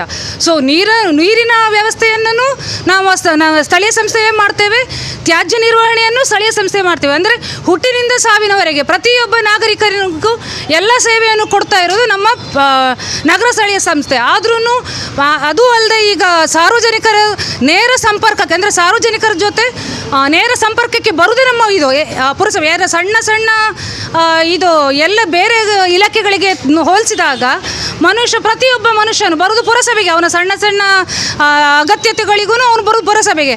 ಅಂದರೆ ಈಗ ನಾನು ಬೇರೆ ಡಿಪಾರ್ಟ್ಮೆಂಟ್ ಜೊತೆ ಕಂಪೇರ್ ಮಾಡೋದಲ್ಲ, ಆದರೂ ಸಹ ಬೇರೆ ಸರ್ಕಾರದ ಬೇರೆ ಎಲ್ಲ ಇಲಾಖೆಗಳನ್ನು ಕಂಪೇರ್ ಮಾಡಿದಾಗ ಎಲ್ಲ ಇಲಾಖೆಗಳಿಗಿಂತ ಜಾಸ್ತಿಯಾಗಿ ಸಾರ್ವಜನಿಕರ ಜೊತೆ ಸಂಪರ್ಕದಲ್ಲಿರೋದು ನಮ್ಮ ನಗರ ಸ್ಥಳೀಯ ಸಂಸ್ಥೆ. ಆದ್ರೂ ನಮ್ಮ ಮೇಲೆ ಧೋರಣೆ ಮಾಡ್ತಾ ಇದ್ದಾರೆ. ಯಾಕೆಂದರೆ ಬೇರೆ ಎಲ್ಲ ಇಲಾಖೆಯವರಿಗೂ ಸರ್ಕಾರ ನೌಕರರು ಅನ್ನೋ ಒಂದು ಇದು ಹೆಮ್ಮೆ ಇದೆ. ಬಟ್ ನಾವು ಎಲ್ಲರಿಗಿಂತಲೂ ಜಾಸ್ತಿ ಸರ್ವಿಸ್ ಕೊಡ್ತೇವೆ. ಹುಟ್ಟಿನಿಂದ ಸಾಯುವ ತನಕ ಕೊಡುವ ಸರ್ವಿಸಿಗೂ ನಮ್ಮನ್ನು ತುಂಬ ಕೇವಲವಾಗಿ ಪೌರ ಸೇವಾ ನೌಕರರು ಅಂತ ನಮಗೆ ಸರ್ಕಾರಿ ನೌಕರರಿಗೆ ಕೊಡುವಂತಹ ಯಾವುದೇ ಅನುಕೂಲಗಳನ್ನು ಕೊಡ್ತಾ ಇಲ್ಲ.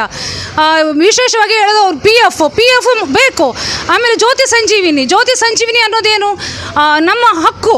ಈಗ ನಮ್ಮ ಎಲ್ಲಕ್ಕಿಂತ ಹೆಚ್ಚಾಗಿ ಕೆಲಸ ಮಾಡೋದು ಪಬ್ಲಿಕ್ ನಮ್ಮ ಪೌರ ನೌಕರರು. ಅವರು ಇಡೀ ದಿನ ಹೊರಗೆ ಇದರಲ್ಲಿ ಕಸದಲ್ಲಿ ಕೆಲಸ ಮಾಡ್ತಾರೆ, ಮಳೆ ಗಾಳಿ ಎಲ್ಲದಕ್ಕೂ ಕೆಲಸ ಮಾಡ್ತಾರೆ. ಅದರಿಂದಾಗಿ ಜಾಸ್ತಿಯಾಗಿ ಆರೋಗ್ಯದಲ್ಲಿ ತೊಂದರೆ ಆಗ್ತಿರೋದು ಅವರಿಗೆ. ಪಾಪ ಅವರ ವೇತನದಲ್ಲಿ ಅವರ ಮನೆಯನ್ನು ಸುಧಾರಿಸ್ಕೊಂತಾರೆ, ಅವರ ಸಂಸಾರವನ್ನು ನೋಡ್ತಾರೆ, ಅಥವಾ ಇದಕ್ಕೆ ಆರೋಗ್ಯ ಸಮಸ್ಯೆ ಬಂದಾಗ ಆಸ್ಪತ್ರೆಗೆ ಖರ್ಚು ಮಾಡ್ತಾರ. ಸೊ ಈ ಥರದೊಂದು ತೊಂದರೆಯನ್ನು ಅನುಭವಿಸ್ತಾ ಇದ್ದಾರೆ. ಅವ್ರ ದುಡಿಮೆ ಎಲ್ಲ ಅವರಿಗೆ ಆರೋಗ್ಯ ಹಾಳಾದಾಗ ದುಡಿಮೆ ಎಲ್ಲ ಆರೋಗ್ಯಕ್ಕೆ ಇದಕ್ಕೆ ಹೋಗುತ್ತೆ, ಅವ್ರದ್ದು ವೈದ್ಯಕೀಯ ಖರ್ಚಿಗೆ ಅವರು ಖರ್ಚು ಮಾಡ್ತಾ ಇದ್ದಾರೆ. ಸೊ ಇಂಥದ್ರಲ್ಲಿ ಸರ್ಕಾರ ಇದನ್ನೆಲ್ಲ ಪರಿಗಣಿಸಿ ಪೌರ ಕಾರ್ಮಿಕರು ಹಾಗೂ ಎಲ್ಲ ನೌಕರರಿಗೂ ಮುಖ್ಯವಾಗಿ ಜ್ಯೋತಿ ಸಂಜೀವಿನಿ ಆರೋಗ್ಯ ಇದನ್ನು ಕೊಡಬೇಕು. ಆಮೇಲೆ ಇದು KGID ಕೊಡಬೇಕು, PF ಆ ಥರದ್ದು ಎಲ್ಲ ಫೆಸಿಲಿಟಿ ಸರ್ಕಾರಿ ನೌಕರರಿಗೆ ಕೊಡ್ತೀರಂತ ಸಮಾನತೆ ನಮಗೆ ಬೇಕು ಅಂತ ನಾವು ಕೇಳ್ತಾ ಇದ್ದೇವೆ. ನಾವು ಸಮಾನತೆ ಕೇಳ್ತಾ ಇದ್ದೇವೆ, ನಮಗೆ ಸಮಾನತೆಯನ್ನು ಕೊಡಿ. ಇಷ್ಟು ಹೇಳಿ ಮುಗಿಸ್ತೇನೆ. ಕುಂದಾಪುರ ಪುರಸಭೆಯಲ್ಲಿ ಚಾಲಕನಾಗಿದ್ದೇನೆ. ಈಗ ಎಲ್ಲ ವಿಷಯದಲ್ಲೂ ನಮ್ಮ ನಂತರ ಚಾಲಕರು ಮತ್ತು UGD ವರ್ಕರ್ ಮತ್ತು ಡಾಟಾ ಎಂಟ್ರಿ ಎಲ್ಲರನ್ನೂ ಒಂಥರ ಹೊರಗುತ್ತಿಗೆ ಇದರಲ್ಲಿ ಇಟ್ಕೊಂಡು ಈಗ 16-17 ವರ್ಷದಿಂದ ಹಾಗೆ ಉಂಟು. ನಮಗೆ ಸಿಗೋ ಸ್ಯಾಲ್ರಿ 13,000-14,000 ಸಾವಿರ. ಅದರಲ್ಲಿ ನಮ್ಮ ಜೀವನ ಮಾಡಲಿಕ್ಕೆ ಕಷ್ಟ. ಮಕ್ಕಳ ಎಜುಕೇಷನ್ ನೋಡ್ಕೊಳ್ಬೇಕು ಒಂದು, ಮತ್ತು ನಮ್ಮ ಆರೋಗ್ಯದ ಬಗ್ಗೆ, ಮತ್ತು ನಮ್ಮ ಮನೆ ಖರ್ಚು. ಕೆಲವರಿಗೆ ನಮ್ಮ ಚಾಲಕರಿದ್ದ ಅವರಿಗೆ ಮನೆ ಇಲ್ಲದೆ ಬಾಡಿಗೆ ಮನೆಯಲ್ಲಿದ್ದಾರೆ. ಅವರಿಗೆ ತಿಂಗಳಿಗೆ 3,000 ರೂಪಾಯಿ ಬಾಡಿಗೆ ಕಟ್ಟಬೇಕು. ಎಲ್ಲ ವ್ಯವಸ್ಥೆ ಇರಬೇಕು. ನಮಗೆ 12-13 ಸಾವಿರ ರೂಪಾಯಿ ಇದರ ಸಂಬಳ ಸಾಕಾಗೋದಿಲ್ಲ. ಆದರೂ ಸರ್ಕಾರಕ್ಕೆ ನಾವು ತುಂಬ ವರ್ಷದಿಂದ ಈಗ ಬೆಂಗಳೂರಲ್ಲಿ ಒಂದು 15-20 ದಿನ ನಾವು ಪ್ರತಿಭಟನೆ ಮಾಡಿದ್ವಿ. ಅದರಲ್ಲಿಯೂ ಸರ್ಕಾರ 2 ಸರ್ಕಾರವನ್ನು ನಾವು ಮಾಡ್ತೇವೆ ಅಂತ ಹೇಳಿ ಲಾಸ್ಟಿಗೆ ನಮ್ಮನ್ನು ಚಾಲಕರ ಮತ್ತು ಡಾಟಾ ಎಂಟ್ರಿ, ವಾಟರ್ ಸಪ್ಲೈ ಎಲ್ಲರನ್ನೂ ಕೈ ಬಿಟ್ಟಿದೆ. ಈ ಸಲ ಅಂತೂ 12-13 ಸಾವಿರ ಜನ ಪೌರ ಕಾರ್ಮಿಕರನ್ನು ಖಾಯಮಾತಿ ಮಾಡಿದ್ದಾರೆ. ಆದರೆ ಅವರಿಗೂ ಮುನ್ಸಿಪಾಲ್ಟಿ ಫಂಡಿಂದ ಸ್ಯಾಲ್ರಿ ಕೊಡಬೇಕು ಒಂದು ವಿನ, ಮತ್ತು ಸರ್ಕಾರಿ ಸಂಬಳ ಅಂತ ಅವರಿಗೆ ಕೊಡೋಕ್ಕೂ ಸರ್ಕಾರನೇ ಅದು ಇದು ಮಾಡಿದೆ. ಅದರಲ್ಲೂ ತಾರತಮ್ಯ ಮಾಡಿದೆ. ಬೇರೆ ಇಲಾಖೆಯಲ್ಲೆಲ್ಲ ಸರ್ಕಾರಿ ಸಂಬಳ ಕೊಡ್ತಿದ್ದಾರೆ, ನಮ್ಮ ಇಲಾಖೆಯಲ್ಲಿ ಯಾಕೆ ಮಾತ್ರ ನಾವು ನಮ್ಮ ಮುನ್ಸಿಪಾಲ್ಟಿ ಫಂಡಲ್ಲಿ ಕೊಡಬೇಕು? ಸರ್ಕಾರ ಕೊಡಲಿಕ್ಕೆ ಆಗೋದಿಲ್ವ? ಬೇರೆ ಇದಕ್ಕೆಲ್ಲ ಸರ್ಕಾರದಲ್ಲಿ ದುಡ್ಡು ಇರುತ್ತೆ ಒಂದು. ಮತ್ತು ಸರ್ಕಾರ ನಮ್ಮ ಬಗ್ಗೆ, ನಮ್ಮ ಎಲ್ಲ ಪೌರ ಕಾರ್ಮಿಕರ ಬಗ್ಗೆ ಮತ್ತು ಸರ್ಕಾರಿ ನೌಕರ, ಅರೆ ಸರ್ಕಾರಿ ನೌಕರ ಅಂತ ನಮ್ಮನ್ನು ಇದು ಮಾಡಿದ್ದಾರೆ. ಅದನ್ನು ಫುಲ್ಲು ಸರ್ಕಾರಿ ನೌಕರ ಅಂತ ಪರಿಗಣಿಸಬೇಕು ಒಂದು. ಎರಡನೇ ವಿಷಯ, ಆದಷ್ಟು ಬೇಗ ನಮ್ಮನ್ನು ಈ ಪ್ರತಿಭಟನೆಯಿಂದ ಹಿಂದೆ ಹೋಗುವಂತೆ ಸರ್ಕಾರ ಮುಂದಿಟ್ಟು ನಮ್ಮನ್ನು ಎದುರು ತಂದು ಒಳ್ಳೆಯ ರೀತಿಯಲ್ಲಿ ನಮಗೆ ನಮ್ಮ ಇದನ್ನು ಭರವಸೆಯನ್ನು ಇಟ್ಟು ನಾವು ಕೆಲಸ ಮಾಡುವಂಥ ಬೇಡಿಕೆಗಳನ್ನು ಸರ್ಕಾರ ಮಾಡಬೇಕಂತ ನಾನು ಸರ್ಕಾರದ ಮುಂದೆ ಮನವಿ ಮಾಡಿಕೊಳ್ತಿದ್ದೇನೆ. ಕರ್ನಾಟಕ ರಾಜ್ಯ ಸರ್ಕಾರಿ ನೌಕರ ಸಂಘದ ವತಿಯಿಂದ ಸ್ಥಳೀಯ ಆಡಳಿತ ಸಂಸ್ಥೆಯ ಒಂದು ಮುಷ್ಕರ ರಾಜ್ಯಾದ್ಯಂತ ನಡೀತಾ ಇದೆ. ಈ ಮುಷ್ಕರ ನಿಜವಾಗಲೂ ದುಃಖದ ವಿಷಯ. ಯಾಕಂದರೆ ಎಲ್ಲಿ ಹೋದರೂ ನಮಗೆ ಅವಶ್ಯಕತೆ ಇರುವುದು ಯಾವುದೇ ಸ್ಥಳೀಯ ಆಡಳಿತ ಸಂಸ್ಥೆಗಳಿರಲಿ, ನಗರ ಸಂಸ್ಥೆಗಳಿರಲಿ, ಅಲ್ಲಿ ನಮ್ಮ ಪೌರ ಕಾರ್ಮಿಕರ ಒಂದು ಕೆಲಸ ದಿನನಿತ್ಯ ಬೆಳಗ್ಗೆ ದುಡಿದು ಸಂಜೆ 6 ಗಂಟೆ ತನಕ ದುಡಿಯುವಂಥ ವೃಂದ ಇದ್ದರೆ ಅದು ನಮ್ಮ ಪೌರ ಕಾರ್ಮಿಕರು. ಅಂಥ ಒಂದು ವ್ಯವಸ್ಥೆಯಲ್ಲಿ ಬದುಕುತ್ತಿರುವಾಗ ಈಗಾಗಲೇ ನಮ್ಮ ಈ ಸ್ಥಳೀಯ ಆಡಳಿತ ಸಂಸ್ಥೆ ಗೌರವಾಧ್ಯಕ್ಷ ನಾಗರಾಜರು ಮಾತಾಡುವಾಗ ಅವರ ಕೆಲವು ವಿವರಣೆಯನ್ನು ಕೇಳುವಾಗ ತುಂಬ ದುಃಖ ಆಗುತ್ತೆ. ಈಗಾಗಲೇ ನನಗನ್ಸುತ್ತೆ ಕಳೆದ ಕಾರ್ಮಿಕರ ದಿನಾಚರಣೆಯಲ್ಲಿ ಸಿದ್ದರಾಮಯ್ಯ ಅವರು ಘೋಷಣೆ ಮಾಡಿದಾಗ 12,000 ನೌಕರರನ್ನು ಕಾಯಮತೆ ಮಾಡಿದ್ದಾರೆ. ನಿಮ್ಮ ಏನು ಬೇಡಿಕೆಗಳಿವೆ, ರಾಜ್ಯ ಸರ್ಕಾರಕ್ಕೆ ಸರ್ಕಾರಿ ನೌಕರಿಗೆ ಕೊಡುವಂಥ ಎಲ್ಲ ಸವಲತ್ತುಗಳು ನಿಮಗೆ ದೊರಕಬೇಕಿತ್ತು. ಕಳೆದ ಸಲನೇ ಬಹುಶಃ BBMP ಅವರಿಗೆ ಕೊಟ್ಟಾಗ ನಿಮಗೆ ಅದನ್ನು ಕೊಡಬೇಕಿತ್ತು. ಅದನ್ನು ಯಾಕೆ ಅದು ಮಿಸ್ ಆಯಿತು, ಯಾಕೆ ವಂಚಿತರಾದರೆ ಎಂಬುದನ್ನು ಕೂಡ ತಿಳ್ಕೊಳ್ಳುವ ಅವಶ್ಯಕತೆ ಇದೆ. ಈಗಲೂ ಕೂಡ ನಾನು ಏನು ಹೇಳ್ತಿದ್ದೇನೆ ಅಂದರೆ, ನಮ್ಮ ಈಗ ರಾಜ್ಯ ಸರ್ಕಾರದಲ್ಲಿ ನಡೆಯುವ ನಮ್ಮ ಮಾನ್ಯ ಸಿದ್ದರಾಮಯ್ಯನವರು ಈಗಾಗಲೇ ನಿನ್ನೆನೇ ಕೂಡ ಮೀಟಿಂಗನ್ನು ಕರೆದಿದ್ದರು. ಮೀಟಿಂಗ್ ಅಟೆಂಡ್ ಆಗಲಿಲ್ಲ. ಬಹುಶಃ ಇವತ್ತು ಕೂಡ ಬೆಂಗಳೂರಲ್ಲಿ ನಿಮ್ಮ ಅಧ್ಯಕ್ಷರು ಕಾರ್ಯದರ್ಶಿಗಳನ್ನು ಸಭೆಗೆ ಕರೆದಿದ್ದಾರೆ ಅಂತ ಮಾಹಿತಿ ಇದೆ. ಆದಷ್ಟು ಬೇಗ ಈ ಮುಷ್ಕರ ನಿಲ್ಲಬೇಕು. ಈಗಾಗಲೇ ಹೇಳಿದಂತೆ ಪ್ರತಿಭಟನೆಗಳು ನಮ್ಮ ಹಕ್ಕು. ನಾವು ಯಾವುದೇ ಒಂದು ಪ್ರತಿಭಟನೆ ಮುಷ್ಕರಗಳನ್ನು ಮಾಡುವ ಅಥವಾ ಯಾವುದೇ ಒಂದು ನಮ್ಮ ಬೇಡಿಕೆಗಳನ್ನು ಈಡೇರಿಸಿಕೊಳ್ಳಲಿಕ್ಕೆ ಇಂಥ ಪ್ರತಿಭಟನೆಗಳು ಬೇಕು, ಸಂಘಟನೆಗಳು ಬೇಕು. ನಮ್ಮ ಸಂಘಟನೆಗಳಿಂದಲೇ ಮಾತ್ರ ನಮಗೆ ಕೆಲವೊಂದು ಬೇಡಿಕೆಗಳು ಈಡೇರಿಸಿಕೊಳ್ಳಲಿಕ್ಕೆ ಸಾಧ್ಯತೆ ಇದೆ. ನಿಮ್ಮ ಈ ಬೇಡಿಕೆಗೆ ನನ್ನ ಸಂಪೂರ್ಣ ಬೆಂಬಲ ಇದೆ. ಯಾಕಂದರೆ ನಾನೊಬ್ಬ ಇಲ್ಲಿ ಸದಸ್ಯನಾಗಿ ನಿಮ್ಮ ಪರ ಇದ್ದೀನಿ, ನಿಮ್ಮ ಪರ ನಿಲ್ತೀನಿ. ಮತ್ತು ನಿನ್ನೆ ಕೂಡ ಜಯಪ್ರಕಾಶ್ ಹೆಗಡೆ ಅವರು ಸೀದಾ CMನವರಿಗೆ ಫೋನ್ ಮೂಲಕ ಮಾತಾಡೋ ಪ್ರಯತ್ನ ಮಾಡಿದ್ರು, ಆದರೆ ಆಗಲಿಲ್ಲ. ಅವರು ಕೂಡ ನಿನ್ನೆ ಹೇಳಿದ್ದಾರೆ. ಮಾನ್ಯ ದಿನೇಶ್ ಹೆಗಡೆ ಅವರು, ನಮ್ಮ ನಾಯಕರಾದ ದಿನೇಶ್ ಹೆಗಡೆ ಅವರು ಹೇಳಿದ್ದಾರೆ. ಗೋಪಾಲ್ ಪೂಜಾರಿ ಕೂಡ ಇವತ್ತು ಬಂದು ಹೇಳಿದ್ದಾರೆ. ನಿಮ್ಮ ಬೇಡಿಕೆಗಳನ್ನು ಮುಟ್ಟಿಸುವಂಥ ಜವಾಬ್ದಾರಿಯನ್ನು ಅವರು ಹೊತ್ತುಕೊಂಡಿದ್ದಾರೆ. ನಿಮ್ಮ ಬೇಡಿಕೆಗಳು ಆದಷ್ಟು ಬೇಗ ಇದು ಈಡೇರಲಿ. ಈ ಮುಷ್ಕರಗಳು ಆದಷ್ಟು ಬೇಗ ನಿಲ್ಲಲಿ. ಸಾರ್ವಜನಿಕರು ಕೂಡ ನಿಮ್ಮ ಬೇಡಿಕೆಗಳು ಏನಂತ ಗೊತ್ತಾಗಿದೆ. ಈಗ ಸಾರ್ವಜನಿಕರು ಮಾತಾಡಲಿಕ್ಕೆ ಆದಷ್ಟು ಬೇಗ ಸರ್ಕಾರ ಇವರ ಆಶಯಗಳನ್ನು ಪೂರೈಸಲಿ ಅಂತ ಈ ಇಡೀ ಕುಂದಾಪುರದ ನಾಗರಿಕಲ್ಲ, ಇಡೀ ರಾಜ್ಯ ಸರ್ಕಾರದಲ್ಲಿ ರಾಜ್ಯಾದ್ಯಂತ ನಿಮ್ಮ ಬೇಡಿಕೆಗಳು ಈಡೇರಬೇಕಂತ ಹಾರೈಸುತ್ತಿದ್ದಾರೆ. ಬಹುಶಃ ಆದಷ್ಟು ಬೇಗ ನಿಮ್ಮ ಈ ಒಂದು ಮುಷ್ಕರ ನಿಲ್ಲಲಿ. ದಿನನಿತ್ಯದ ಕೆಲಸಗಳಿಗೆ ನೀವು ತೆರಳುವಂತಾಗಲಿ. ಮುಂದಿನ ದಿನಗಳಲ್ಲಿ ನಿಮ್ಮ ಬೇಡಿಕೆಗಳನ್ನು ಸರ್ಕಾರವೇ ಖುದ್ದಾಗಿ ಮುಂದಾಗಿ ಬಂದು, ಈಗ ಪೌರ ಕಾರ್ಮಿಕರ ಅಂತ ಹೇಳಿದರೆ ಬೆಳಗ್ಗಿಂದ ಸಂಜೆ ದುಡಿತಾರೆ. 6 ಗಂಟೆ ಬೆಳಗ್ಗೆ 5 ಗಂಟೆ ಬರ್ತಾರೆ, ಸಂಜೆ 4 ಗಂಟೆಗೆ ದುಡಿದ್ರೂ ಕೂಡ ಅವರ ಸೇವಾವಧಿ ಕೂಡ ಜಾಸ್ತಿ ಇದೆ. ಆದ್ದರಿಂದ ಆ ಸೇವಾವಧಿಯನ್ನು ಕೂಡ ಯಾರೆಷ್ಟು ಗಂಟೆ ಕೆಲಸ ಮಾಡಿ 8 ಗಂಟೆಗಿಂತ ಜಾಸ್ತಿ ಕೆಲಸ ಮಾಡಲಿಕ್ಕಿಲ್ಲ. ಎಲ್ಲ ಸರ್ಕಾರಗಳು ಅದನ್ನು ಅನುಚಿತವಾಗಿ ಪಾಲನೆ ಮಾಡ್ಕೊಂಡು, ಆದರೆ ಪೌರ ಕಾರ್ಮಿಕರಾಗಿಲ್ಲ. ಎಲ್ಲಾದರೂ ಕರೆ ಬಂದರೆ ಅದನ್ನು ಕೆಲಸ ಮಾಡಿಕೊಂಡು ಮಾಡುವಂಥ ವ್ಯವಸ್ಥೆಯನ್ನು ಮಾಡ್ತಿದ್ದಾರೆ.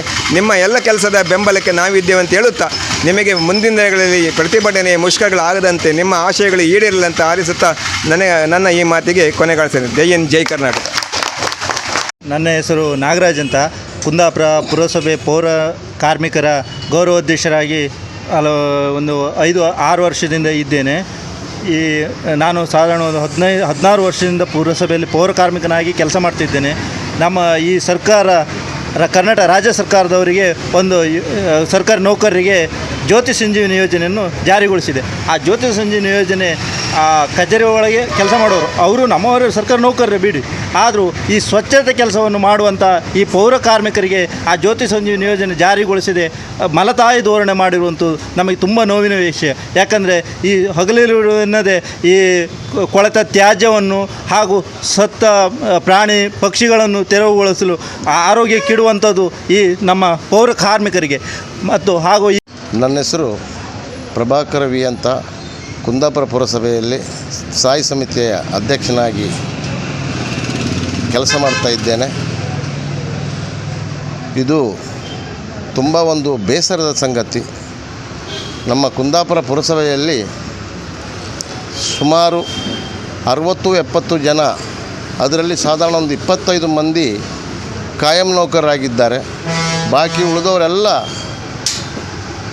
ಟೆಂಡರ್ ಪ್ರಕಾರ 12,000 ರೂಪಾಯಿಗೆ ದುಡಿತಿರೋದು ಭಾರಿ ಒಂದು ಬೇಸರದ ಸಂಗತಿ. ಯಾಕಂತ ಹೇಳಿದ್ರೆ ನಾನು ಕೂಡ ಒಬ್ಬ ಅದೇ ಸಮುದಾಯಕ್ಕೆ ಸೇರಿದನಾಗಿದ್ದು ಇದರ ನೋವು ನನಗೆ ಅರಿವಿದೆ. ಇವರ ಬಗ್ಗೆ ಸರ್ಕಾರ ಕಾಳಜಿ ವಹಿಸಬೇಕು ಅನ್ನೋದು. ಯಾಕಂತ ಹೇಳಿದ್ರೆ ನಿಜವಾಗಿ ಅಂತ ಸಂಗತಿ ಹೇಳಿದಬೇಕಾದ್ರೆ ಅವರು ಅನಿಷ್ಟವಾದಿ ಮುಷ್ಕರ ಮಾಡೋದಲ್ಲ, ಸರ್ಕಾರ ಅವ್ರ ಬಗ್ಗೆ ಗಮನ ಹರಿಸಿ ಅವರಿಗೆ ಏನು ಸೌಲಭ್ಯ ಇದೆ ಏನು ಸೌಲಭ್ಯ ಇಲ್ಲ ಅನ್ನೋದ್ರ ಬಗ್ಗೆ ಗಮನ ಹರಿಸಿ ಅವರು ಸರ್ಕಾರವೇ ಅವರನ್ನು ಮೇಲಂತಕ್ಕೆ ತರುವಂಥದ್ದು ವ್ಯವಸ್ಥೆ ಆಗಬೇಕು ಅನ್ನೋದ್ರ ಬಗ್ಗೆ ಒಂದು. ಎರಡನೇದಾಗಿ ಅವರಿಗೆ ಮುಷ್ಕರ ಮಾಡಲಿ ಖಂಡಿತವಾಗಿ ಆಗೋದಿಲ್ಲ, ನಾವು ಮಾಡ್ತಾ ಇಲ್ಲ, ನಮಗೆ ಊರು ಸ್ವಚ್ಛತೆ ಮಾಡಬೇಕು ಅನ್ನೋ ಉದ್ದೇಶ ಇತ್ತು. ಆದರೆ ನಮಗೀಗ ತಾನೀಗ ಪೌರ ಕಾರ್ಮಿಕರ ಗೌರವಾಧ್ಯಕ್ಷ ಏನು ಹೇಳಿದ್ರು ಅಂತ ಹೇಳಿದರೆ ನಮಗೆ 12,000 ರೂಪಾಯಲ್ಲಿ ದಿನ ತೆಗಿಲಿಕ್ಕೆ ನಮ್ಮ ಸಂಸಾರ ತೆಗಿಲಿಕ್ಕೆ ಭಾರಿ ಕಷ್ಟ ಆಗ್ತದೆ. ನಮಗೆ ಸರ್ಕಾರಿ ನೌಕರನ್ನಾಗಿ ಪರಿಗಣಿಸಬೇಕು. ಕೆಲವಷ್ಟು ಜನ ಬರೀ 12,000 ರೂಪಾಯಿ ದುಡಿದು ಈಗ ತಾನೇ ನಿವೃತ್ತಿಯಾಗಿ ಹೋಗಿದ್ದಾರೆ. ಅದೇ ರೀತಿ ನಮ್ಮ ಪಾಡು ಕೂಡ ಅದೇ ರೀತಿ ಆಗಬೇಕು ಅನ್ನೋದು ಒಂದು ಸಮಸ್ಯೆ ನಮಗೆ ಬಂದಿದೆ. ಆದ್ದರಿಂದ ಸರ್ಕಾರ ಈ ಒಂದು ಸಮುದಾಯದ ಪರವಾಗಿ ಕಾಳಜಿ ವಹಿಸಿ ತಾವು ಮಾಡ್ತೀರೆಂಬ ನಂಬಿಕೆ ಕೂಡ ನಮಗಿದೆ. ಆದ್ದರಿಂದ ಅವರ ಕಷ್ಟಗಳಿಗೆ ಮನ್ನಿಸಿ ಅವರಿಗೆ ಸಿಗುವಂಥ ಸೌಲಭ್ಯ ಕೂಡ ಏನೇನಿದೆ, ಆ ಬೇಡಿಕೆ ಏನು ಇಟ್ಟಿದ್ದಾರೆ ಆ ಬೇಡಿಕೆಯನ್ನು ಎಲ್ಲ ರೀತಿಯಲ್ಲಿ ಅವರಿಗೆ ಒದಗಿಸಿಕೊಡುವುದಲ್ಲದೆ ಎಲ್ಲ ನೌಕರರನ್ನು ಕಾಯಂ ಸರ್ಕಾರಿ ನೌಕರನಾಗಿ ಪರಿಗಣಿಸಬೇಕು ಅನ್ನೋದ್ರ ಬಗ್ಗೆ ನಮ್ಮೊಂದು ಆಸೆ ಇದೆ. ಆ ಆಸೆಯನ್ನು ತಾವು ಸರ್ಕಾರ ಮುತುವರ್ಜಿ ವಹಿಸಿ ಇದನ್ನು ಈಡೇರಿಸಬೇಕು ಅನ್ನೋದ್ರ ಬಗ್ಗೆ ಎಲ್ಲರ ಒಂದು ಉದ್ದೇಶ ಆಗಿರ್ತದೆ. ನಿಜವಾಗಿ ಅಂತ ಹೇಳಿದ್ರೆ ಇವತ್ತಿಗೆ 4-5 ದಿನ ಆಗಿರಬೇಕು ತಿಳಿದ ಮಟ್ಟಿಗೆ ರಸ್ತೆಯಲ್ಲೆಲ್ಲ ತುಂಬ ಕೊಳಚದ ವಸ್ತುಗಳೆಲ್ಲ ಇದೆ.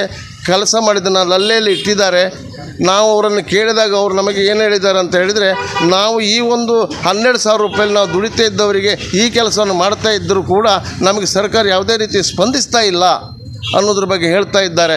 ಖಂಡಿತವಾಗಿ ಸರ್ಕಾರ ಅವ್ರ ಬಗ್ಗೆ ಗಮನ ಹರಿಸಿ ತಾವು ಇವ್ರ ಬಗ್ಗೆ ಗಮನ ಹರಿಸ್ತೀರೋ ಕೂಡ ನಂಬಿಕೆ ಇದೆ. ಆದಷ್ಟು ಬೇಗ ಅವರಿಗೆ ಅವರ ಬೇಡಿಕೆ ಏನಿದೆ ಅದನ್ನು ಈಡೇರಿಸಬೇಕು ಮತ್ತು ಕೂಡಲೇ ಅವರು ಕೆಲಸಕ್ಕೆ ಹಾಜರಾಗುವಂಥ ರೀತಿ ಮಾಡಬೇಕಂತ ಹೇಳ್ತಾ ನಾನು 2 ಮಾತುಗಳನ್ನು ಮುಗಿಸ್ತೇನೆ. ಜೈ ಕರ್ನಾಟಕ. ನ್ಯೂಸ್ ಸಂಗಮಕ್ಕಾಗಿ ದಾಮೋದರ್, ಉಡುಪಿ. ಕೊನೆಯಲ್ಲಿ ಮತ್ತೊಮ್ಮೆ ಹೆಡ್ಲೈನ್ಸ್. ಕೊಡಗು ಜಿಲ್ಲೆಯ ಸಿದ್ದಾಪುರ ಆಸ್ಪತ್ರೆಯ ಆವರಣದಲ್ಲಿರುವ ಜನೌಷಧಿ ಕೇಂದ್ರಗಳನ್ನು ಮುಚ್ಚಲು ಮುಂದಾಗಿರುವ ರಾಜ್ಯ ಸರ್ಕಾರದ ವಿರುದ್ಧ ಬಿಜೆಪಿ ಪಕ್ಷದ ವತಿಯಿಂದ ಪ್ರತಿಭಟನೆಯನ್ನ ಮಾಡಿದರು. ಪಾವಗಡ ತಾಲೂಕಿನ ಕೆಂಚಮರಹಳ್ಳಿ ಸಾಸಲಕುಂಟೆ ಗ್ರಾಮದಲ್ಲಿ ಹಲವು ವರ್ಷಗಳಿಂದ ಡಾಂಬರೀಕರಣ ಕಾಣದ ರಸ್ತೆ, ಮೌನ ನಿದ್ರೆಗೆ ಜಾರಿರುವ ಜನಪ್ರತಿನಿಧಿಗಳು. ಕುಂದಾಪುರ ಪುರಸಭೆ ಆವರಣದಲ್ಲಿ ವಿವಿಧ ಬೇಡಿಕೆಗೆ ಆಗ್ರಹಿಸಿ ಪೌರ ಕಾರ್ಮಿಕರು ಪ್ರತಿಭಟನೆಯನ್ನ ಮಾಡಿದರು.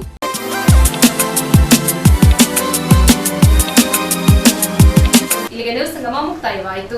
ಸುದ್ದಿ, ಮಾಹಿತಿ, ಮನೋರಂಜನೆಗಾಗಿ ನೋಡ್ತಾ ಇರಿ ಸಂಗಮ ಟಿವಿ. ವಂದನೆಗಳೊಂದಿಗೆ ಸುಪ್ರೀತಾ ಎಲ್ಎನ್.